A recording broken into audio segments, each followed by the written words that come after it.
Өзбектегі Айдаркөл қазақтың жері болған ба. Совет одағы кезінде Қазақ Совет Социалистік Республикасының бас хатшысы болып Юсупов дейтін ұйғырды қояды.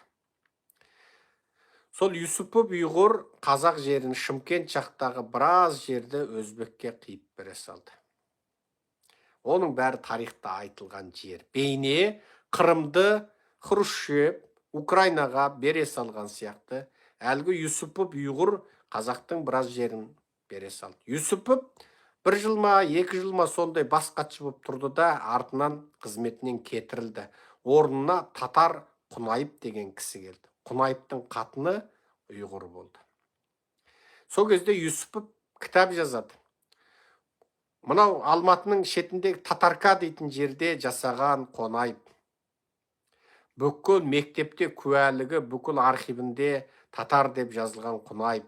Ол заманда Қазақстанда қазақ десең қақпайланасың.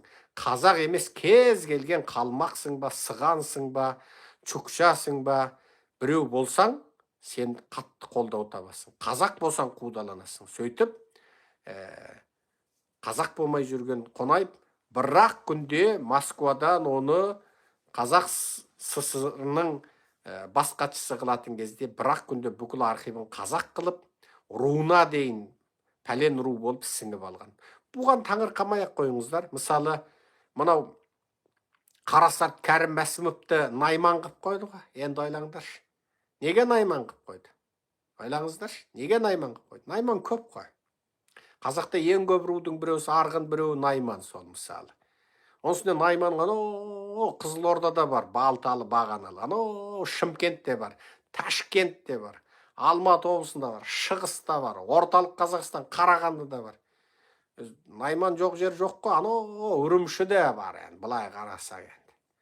Былай қарасақ. Элон Маск енді Марсқа шықса, Марстан да 1-2 Найман кезігіп қалса, мен таңырқамаймын енді.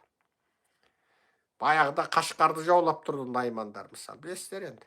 Сол кезде мен айттым ғой кешегі лекциямды әзілдеп. Қазіргі мына алаяқ депутат, мысалы, кім, Ринат, Мақсат Толықбай деген Наймандар. Мына кім найманизмнің пайғамбары болатын, найманизм дейтін аурудың рәгімен ауыратын Берік Уәли. Мына сұп-сұп деп кемпір шалдарды алдап ақша тауып жүрген алаяқ Ахметбек Нұрсила, бұлардың бәрі қу наймандар солар. Қашқарды наймандар жаулап алған кезде сол сарт қатындарға ілесіп келген сарттың балалары ғой. Павлодарда да бар.